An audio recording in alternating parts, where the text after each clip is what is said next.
So there's one, I guess, really three things, as you can see here, that I would like to cover with you guys real quick before we get into campaign finance. The reason for that is simply because I think if you understand these, campaign finance makes a lot more sense. So we're going to quickly cover the bureaucracy, iron triangles, which is where campaign finance comes in, and lastly, issue networks. So as there's going to be a few memes in here. I do enjoy them very much. This meme I think is going to make a lot more sense to you by the end of this, right? If you have a great business idea, well, bad luck for you because you have to deal with the bureaucracy. So let's talk about why this makes sense. So the bureaucracy is essentially a really large organization or multiple organizations, all filled with non-elected officials. So the bureaucracy is seen by many as almost the fourth branch of government. Most things in the bureaucracy are categorized under the executive branch, but the reality is they work both for, against, and independently from the executive. So there are just thousands and thousands of thousands of federal government agencies and institutions, and these guys are the ones who actually implement the law. So, right, when we learned about separation of powers, when we talk about the job of the executive branch, we talk about how they enforce and implement the law. That is done through the bureaucracy, right? The president, as powerful as he or she may be, simply does not have the time or the capacity to do everything, right? They don't even have the time to oversee everything. So the bureaucracy are really the folks that when a law is passed, they are the ones who regulate and implement that law, right? So the three branches that we've already learned about when it comes to the lawmaking process, these guys kind of iron out the policy, but it's up to the bureaucracy to actually enforce and implement that policy. And there are almost a little bit more than 2.5 million employees in the bureaucracy. And like I said, a lot of people consider them the fourth branch of government because the reality is there's more people in the bureaucracy than there are in the federal legislative, judicial, and executive branch combined. So the president appoints about the top approximately 2,000 positions in the bureaucracy, but everything else is kind of dealt with in-house. And you're very familiar already with the 15 cabinet departments, but there's also 200 plus independent executive agencies. There's thousands and thousands of bureaus, and each of those bureaus are, divided up, and there's different branches of bureaus and all kinds of insane stuff. I'll show you guys some like charts in a minute to kind of make this make more sense. So as you can see, here is our government on paper. And you guys are familiar with everything where my mouse is and above. So you're familiar with the legislative branch, the executive branch, and the judicial branch. And you know that the legislative branch is the House and the Senate, and then some of the things that they immediately oversee, as well as committees within the legislative branch. You know that the executive branch is the president, it's the vice president, and it's the cabinet, and then some of the immediate folks who serve the president. And you know that the judicial branch is the Supreme Court and the lower courts. You're also, again, aware of these 15 executive departments. But what I want to go into is all this stuff at the bottom, which is way more numerous than everything we've learned combined. So, for example, the Department of Defense is not just the Secretary of Defense. It's a whole bunch of folks, right? You've got the Army, you've got the Navy, you got the Air Force, now we've added the Space Force, right? But you've also got all the folks within those branches, right? So it's not just the Secretary of the Army, it's the people under him, and then all the way down to the individual, folks who are fighting in the field. And then on top of that, you've got agencies within the Department of Defense, who work on making the biggest and the best, military equipment and that kind of stuff. You've got folks who do, the kind of military commanding, both domestically and foreign. And then you've also got folks in different parts of the world who have to coordinate those things. And lastly, the inspector general, kind of makes sure that everything's going all right in here. So that's just a brief overview, very cursory look at this. And this is just one cabinet level department, right?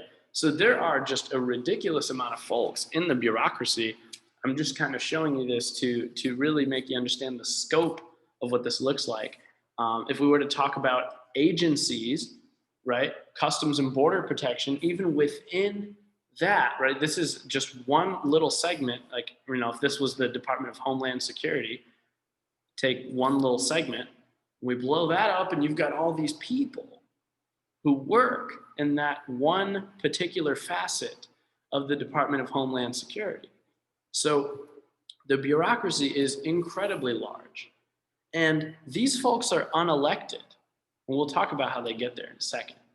So I want to talk about how the bureaucracy came to be what it is. This is definitely on your AP test. For those of you who are more, I guess you'd categorize yourself as more of a history buff. This is kind of your jam right here, how this came about. So initially, George Washington established his very first cabinet when he became our first president under the Constitution.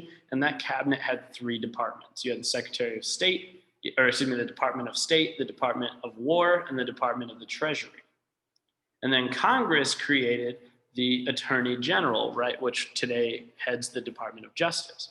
So originally, the bureaucracy was fairly small. You only had 4 different departments.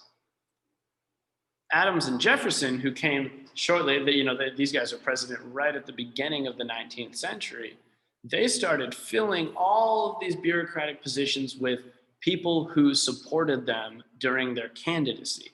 So, if you gave money to their campaign, you get a position. However, there was a little bit of a check on this. So in 1820, the Tenure of Office Act ended those guys' terms unless the incoming president wanted them to stay. So for example, if Adams appointed you because you gave him a bunch of money, that doesn't mean you had to serve under the next administration, right? That guy could let you go. So there is a tiny bit of a check on that corruption, but the reality is almost all appointments were being made regardless of merit or how these people actually would do at their job. They were just made because those guys gave the winning candidate some money or some support. And this is called the spoils system. So again, the spoils system is when people are given government positions in the bureaucracy simply because they supported the winning candidate. Meme for you guys. And the spoils system, I told you it kind of started at the beginning of the 19th century. And by 1829, when Andrew Jackson was sworn in as president, the spoils system had completely taken over. And it was just common knowledge by pretty much all Americans that that is how the bureaucracy worked. If you supported the winning candidate, you were basically guaranteed a job. However, there's only so many jobs to give, right? So Andrew Jackson was a fairly popular guy at the time of his inauguration, and a lot of people supported him. A lot of people gave him money and support during his campaign, but there's only so many jobs, right, to go around. So there was a bunch of people that were protesting outside the White House demanding that they get a job because they donated to his campaign.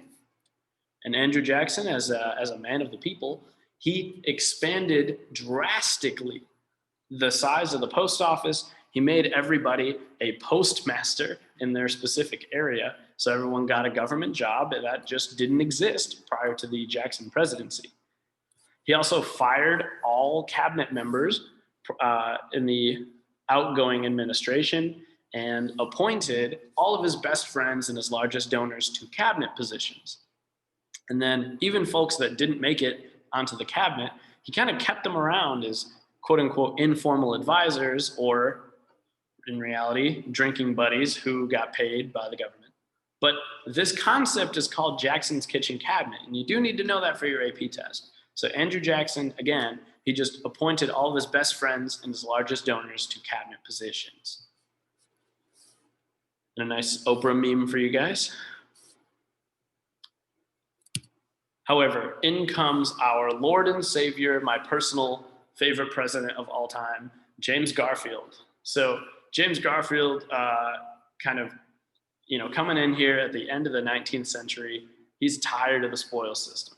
He thinks the spoils system has kind of corrupted the government, and he runs on a platform to get rid of the spoils system. And he wants cabinet positions, as well as just general positions all throughout the bureaucracy, to be given to people based on merit. So if you are qualified and if you would do a good job, you would be appointed, instead of just, oh, you're my best friend, so I'm going to throw you on here. However, because because James Garfield was so unpopular as a result of, pushing for this, he was actually assassinated 4 months later. So he was only president for 4 months, and everyone, kind of had a little bit more sympathy for him after that. So in response to his assassination, Congress got together and they said, all right, well, he wanted to end the spoils system. Let's do it. So, act that you guys need to know, the Pendleton Civil Service Act, you don't have to know, of 1883, was passed immediately after that assassination, and that established what is called the merit system. So, if you're going to work in the bureaucracy, you've got to take some exams, you got to write some essays to prove that not only are you qualified, but you're also going to kind of explain what you would do in that position, and that would inform who was going to be chosen to fill those spots. On top of that, the Pendleton Civil Service Act established the Civil Service Commission to kind of look over the bureaucracy and make sure that nobody was doing anything illegal. Prior to the Pendleton Civil Service Act, the bureaucracy was pretty much entirely unregulated, and these folks were unqualified and they were just doing whatever the hell they want. So this is a pretty big deal. So hilariously enough, they assassinated James Garfield for not just giving jobs out to anybody, and Chester Arthur, his vice president, when he assumed the presidency, just continued the same thing. So James Garfield, our Lord and Savior, his assassination was completely pointless and should not have happened, obviously. So the bureaucracy as it looks today is kind of shaped by President Lyndon Johnson. So in the 1960s, Lyndon Johnson significantly expanded the role of the bureaucracy when his very famous Great Society program was passed. So this came about because Johnson ran on a platform of a war on poverty. He wanted to end poverty as a whole, and kind of lift up those who were in poverty. So it shifted kind of America's focus, and especially the focus of the bureaucracy, from the economy to social issues for the first time. Social issues were kind of off the table for a while, and now they're kind of coming back into the fold, because poverty can not only be addressed from an economic standpoint, right? People aren't in poverty necessarily only because they are maybe not very hardworking. They're in poverty because of society putting them there, right? Social issues. Folks are in poverty because the system is racist, for example. So during this time, and this is huge, so this middle bullet point, please be sure to write it down. So during this time, the bureaucracy's focus changed. So for basically the entire history of America, the bureaucracy was focused on regulation. So they were saying, this is what you can do, this is what you can't do. Go ahead, businesses, go ahead, people, and follow our guidelines and do your thing. But now the bureaucracy change focus to being fixers. So these guys are trying to study poverty and then come up with solutions to fix it, instead of just saying, you can do this, you can't do that, go ahead, right? Now we're doing research, we're testing hypotheses, and we're figuring out effective plans. So the executive departments were basically problem solvers instead of regulators. Here are some of the Great Society programs for you guys to be familiar with, especially these first two here on the left. You need to know Medicare and Medicaid. And I've got a brief explanation here. Medicare is essentially government-funded healthcare for elderly people, right? Elderly people need some extra care, Medicare. Medicaid is government-funded healthcare for low-income families, right? So folks who are low income need some financial aid, Medicaid, right? So old folks need some care, low-income folks need some aid, Medicare, Medicaid. So that's kind of how you can keep those separate in your mind. But obviously there were other things as well here. For example, we got pollution going on. The bureaucracy figures out ways under the Water Quality Act and Clean Air Acts in 1965 to fix that. So as you can see in the description, this is actually a fantastic explanation, or a fantastic example. As you can see in the description, it says the Water Quality Act and the Clean Air Acts, they developed goals for water and air quality, but that's all they did. They said, we need things to be like this. So Congress passes these two acts, but it's up to the bureaucracy to figure out how to do it. So the bureaucracy was fixing problems that Congress put before them. And that's kind of how the bureaucracy functions today as well. Congress passes a law and the bureaucracy figures out how to implement that law. And oftentimes, laws that are passed by Congress are very ambiguous, or they're unclear, because you've got this sharp divide, right, between Republicans and Democrats today. It's very hard to agree on specific details within a law. So laws tend to be kind of unclear, and it's up to the bureaucracy to kind of wade their way through the mud and figure out how to accomplish the given task. So to talk specifically about the cabinet, I know you're fairly familiar with it, but I do want to talk about how it works in the context of the bureaucracy. So the cabinet departments, as you know, they work in different fields, 15 distinct fields, and they conduct research and make suggestions to the president on what should happen.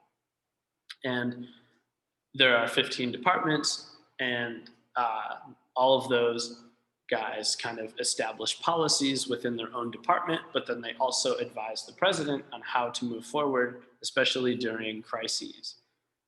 It's important to note that cabinets have two masters. So yes, we associate them with the president for good reason, right? They serve in the executive branch. The secretaries advise the president. They also come up with policies for their own specific area. But they also serve the legislative branch, because the Congress passes laws all the time, but it's up to the bureaucracy to implement those laws. So they have a responsibility to Congress as well as the president.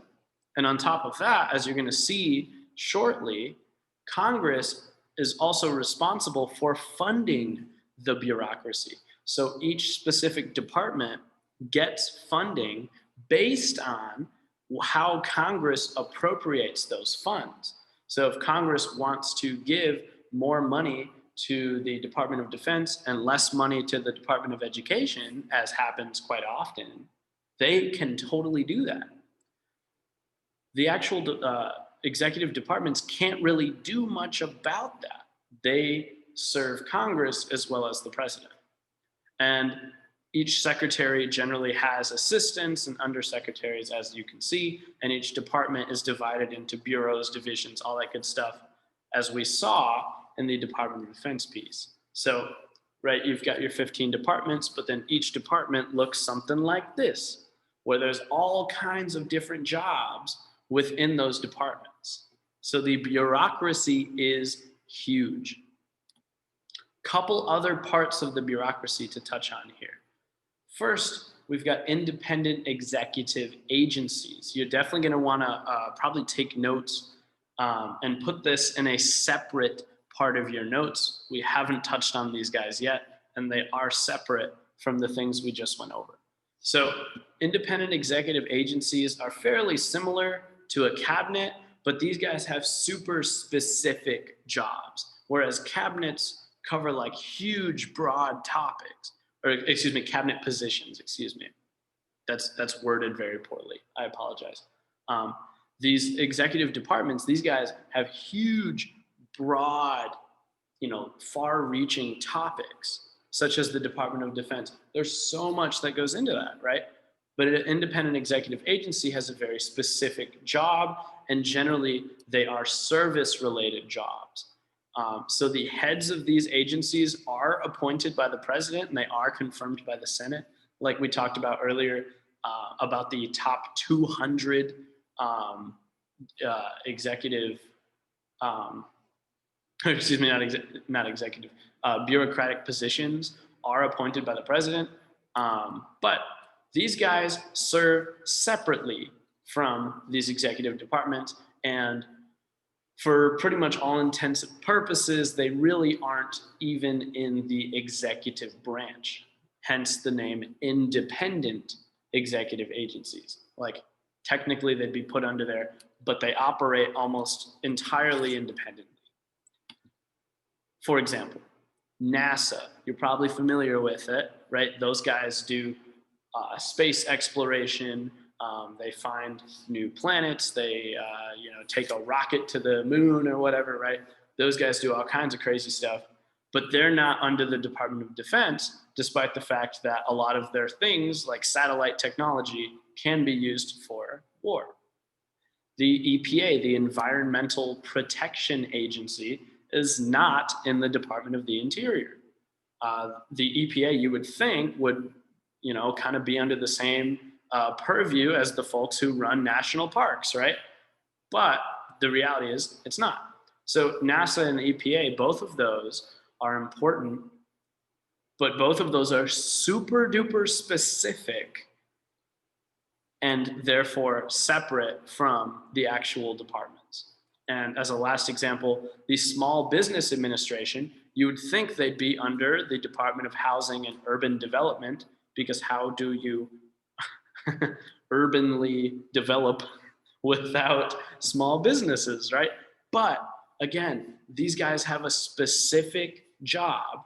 Like, sure, they will work with that department, but they're not necessarily underneath the department. They don't answer to the Secretary of Housing and Urban Development. They do their own thing. Hence, they are an independent executive agency. Here are some examples. Feel free to pause the video and kind of look through them. I think there's probably quite a few of these that you guys have heard of before. The CIA, for example, does their own thing. They're not under any specific department. The Smithsonian, I feel like you probably heard of that as well. That's the oldest independent executive agency.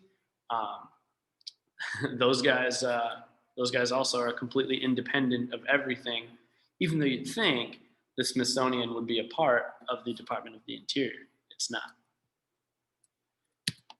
So the last different type of organization we'll go over is the Independent Regulatory Commission.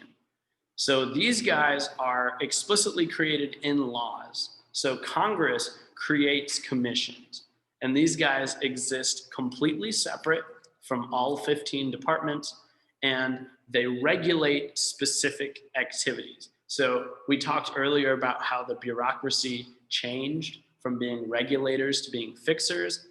However, you still need to regulate, right? You can't completely abandon, regulating how things are going. So there are independent regulatory commissions that have been created by Congress over the years, and those guys kind of make sure that everything is running well in their purview. So the folks who serve on independent regulatory commissions are generally experts. So, for example, Dr. Fauci, right? You probably have heard of him. He is in charge of the commission which deals with the coronavirus. That was created by Congress under President Trump. And those guys research and make suggestions on what should be done.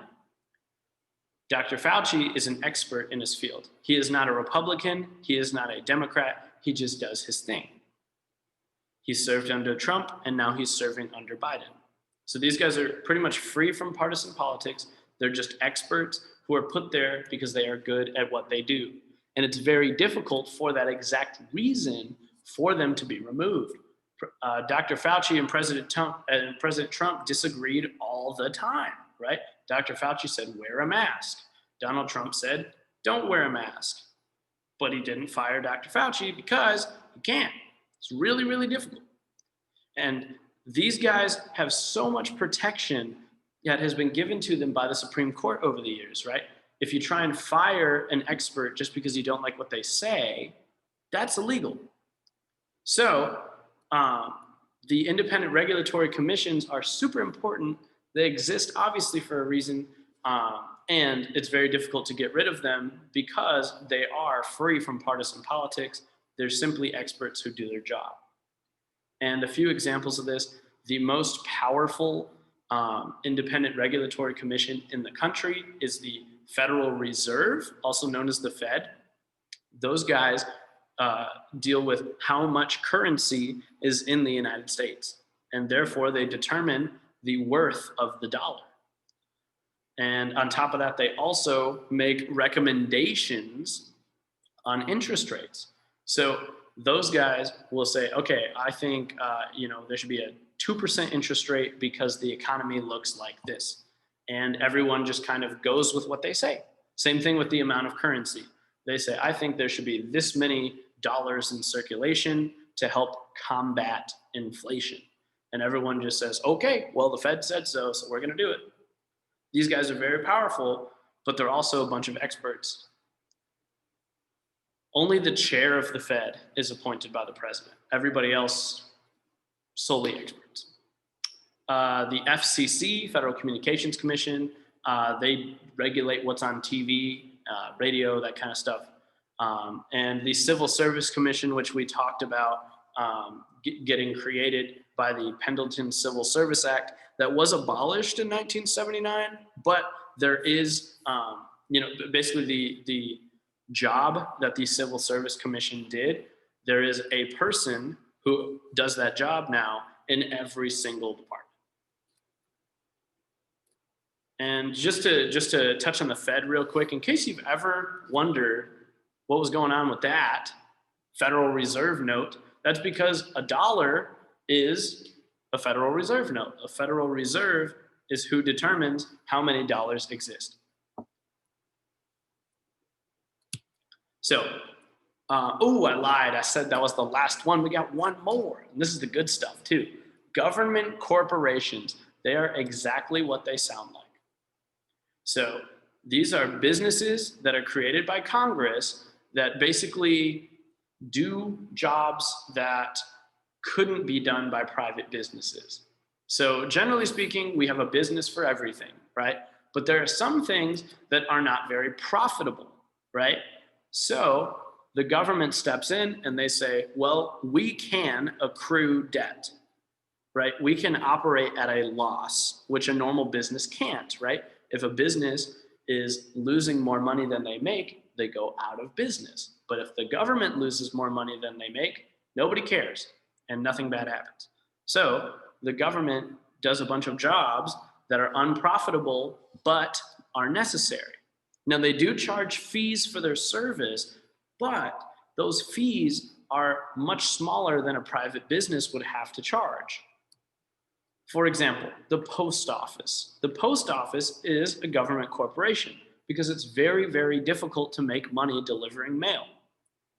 Now, we do have a few private businesses that try, right? You've got like UPS and FedEx.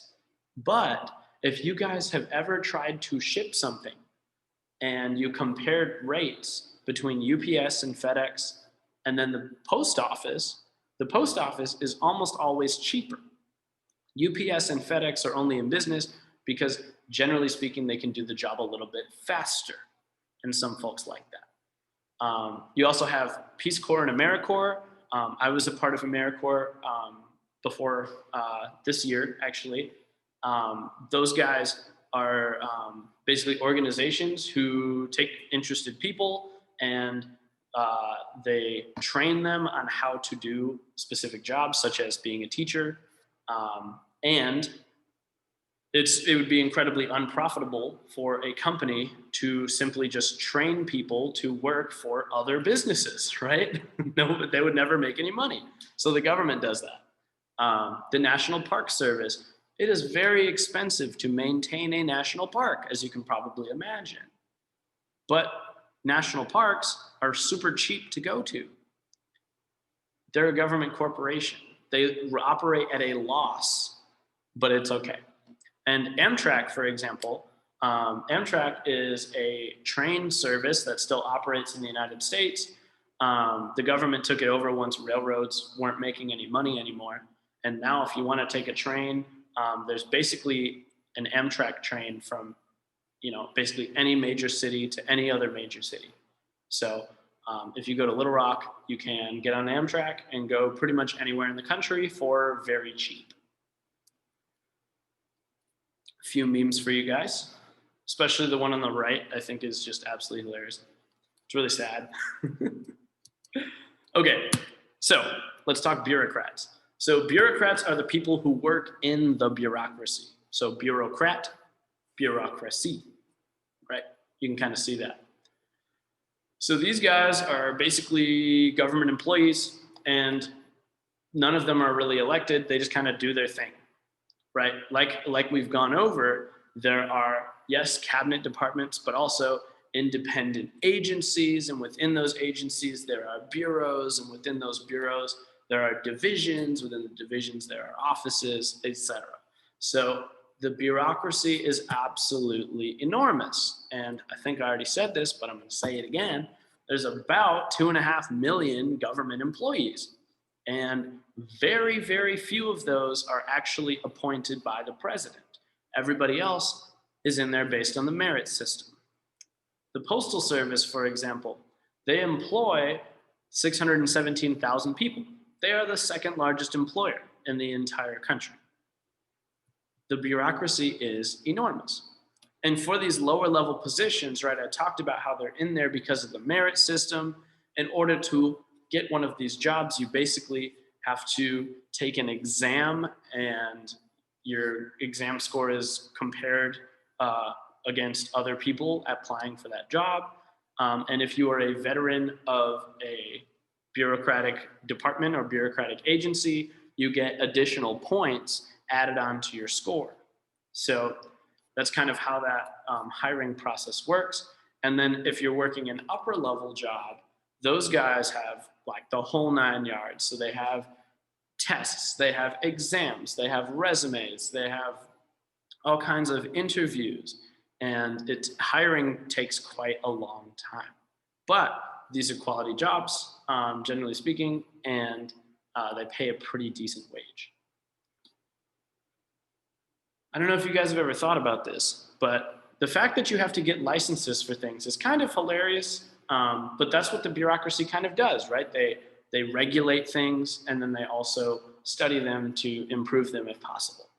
So if you think about why we even need a driver's license, it's kind of hilarious, right? If you buy the car and you purchase the roads and you buy your insurance, why do you need to purchase a driver's license?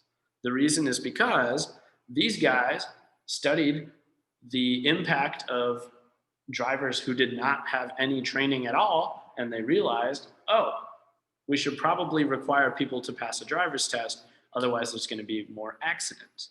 So the government kind of takes away your right to do something and then sells it back to you, which is kind of hilarious. But it is, generally speaking, for good reason.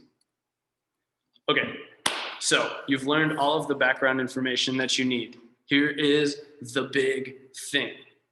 So get a cup of coffee, or I don't know, do whatever it is that you can to be less bored and get ready to learn this thing.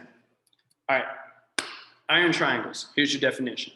They are a totally legal, even though it's really sketchy, relationship between interest groups, the bureaucracy, and Congress. And we're going to talk about interest groups here in a moment. That's going to be the very next video. So each of these guys does the other one favors. So, for example, and I'm gonna give you a brief description of an interest group right now, just to make this example make sense. An interest group is a group of people who band together and form an organization, and that group of people has a particular goal in mind. So that organization works to get that goal achieved. So I will use the NAACP, for example, the National Association for the Advancement of Colored People. So a bunch of people who want to further the African American community, those guys would join the NAACP. So that'd be an interest group, for example. So an interest group gives a congressman money, and that congressman gets elected. The congressman then writes a bill to give one of the bureaucratic agencies or executive departments more money next year. Because remember, the entire bureaucracy is beholden to the legislative branch for funding. And then later, that agency who just got more money from Congress, they grant special favors or lowers regulations to whatever that interest group wants. So the interest group is basically paying for a favor, but the favor is actually done by the bureaucracy, not by the actual congressman. That's how iron triangles work. So to give you an example, definitely take a picture of this or write it down, because I'm going to refer to this iron triangles document like for the entire rest of the course kind of often. So I'm going to use the NRA as an example here. So the NRA is an interest group, the National Rifle Association, and those guys are super gun loving. The NRA wants to lower regulations on guns, and they also directly work with, and most of their members are members of companies that make guns. So these guys are really focused on making sure that as many people have guns as possible, because the NRA makes money when guns are sold. So the NRA is all about the Second Amendment, and they don't want it to be touched by Congress, and they don't want regulations such as background checks or the banning of assault rifles. So that's a brief overview of the NRA. Now I'm going to make it make sense. So I'm going to use the red arrows here to kind of explain how iron triangles work. So the NRA, which is an interest group, the NRA will fund candidates for Congress. So maybe Ted Cruz, for example. He's a senator from Texas. So the NRA gives money to Ted Cruz. He wins his election. Ted Cruz then advocates for and is successful in getting an increased amount of funding to the Department of Defense. There's our bureaucracy piece. And in exchange, because the Department of Defense is responsible for war, right? They don't really defend much, they kind of just attack. The Department of Defense will then purchase a bunch of guns from a company that the NRA suggests. So it kind of makes a perfect triangle. The NRA gets more gun sales, Congress, the congressman in question gets elected, and the bureaucratic department gets more money. They get a larger budget, right? So everybody's happy and they all helped each other out. Questions? Put them in the chat. This is big stuff. And the red arrows are the ones that are most important for you to understand. We will go over the blue arrows later on. But for right now, I need you guys to make sure you have the red arrows down. And please let me know if you have any questions about iron triangles. I could do examples of iron triangles all day. I just don't want to extend this video any longer than it has to be already by giving you 40 billion examples, because I'm not sure how quickly you'll pick it up, right? So I'm sure we'll go over it in a Zoom as well. And here are some more examples of iron triangles. So we already talked about weapons makers, the Pentagon and Congress, the Department of Defense and Congress, right? But there are all kinds of different, different iron triangles. Probably a really interesting one would be the drug industry. I will do one more. So the FDA is the Food and Drug Administration, and the drug industry, these would be like drug makers, right? So let's say I am a company and I developed a new drug, right? So I'm going to give money to Congress. Congress is going to give more money to the FDA, and the FDA is going to approve my new drug. It's really sketchy, but it is legal. All right, moving on. This is just a term you need to know. It's relevant to iron triangles. So this is basically just in your notes, all you need really is a definition, and your definition's at the top.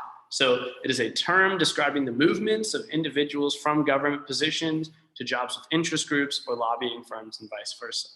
So people move essentially around the three corners of the iron triangles all the time, right? If you are a congressman, you are qualified for basically any job that's government related, right?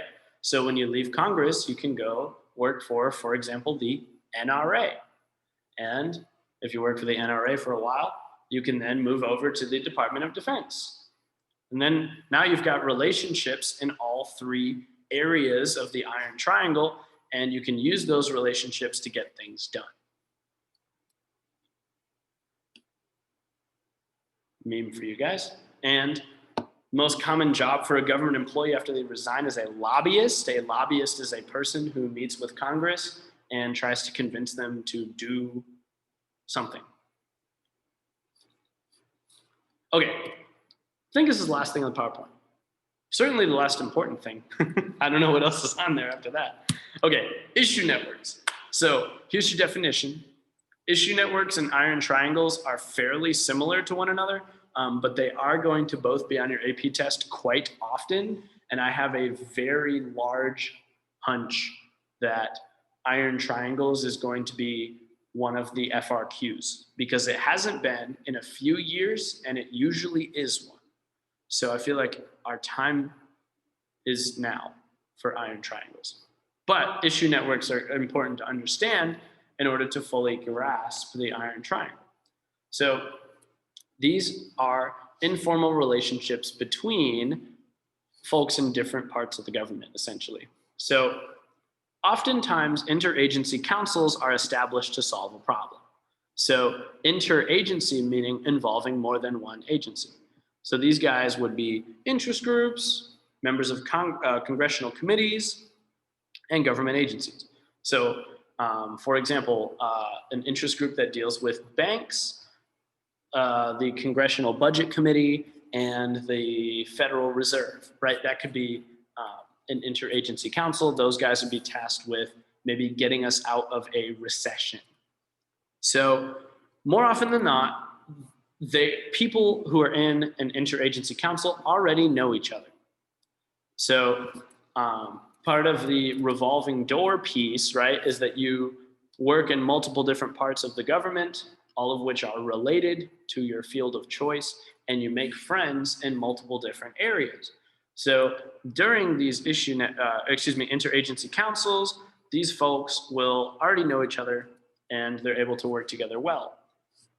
the connections that are made, even with folks you don't already know in that interagency council, helps make the iron triangle work, right?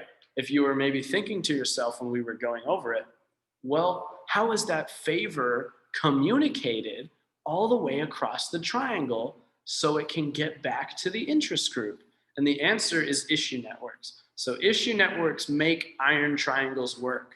That's what you need to know about them. Issue networks make iron triangles work because they establish relationships via the revolving door. They establish relationships across different parts of the government. So iron triangles and issue networks are the two most important things that you need to know. And obviously you can't understand those without understanding the bureaucracy first. So now that we've touched on this, let's talk about electoral support. How does campaign finance work? Let's talk about it. I will see you guys.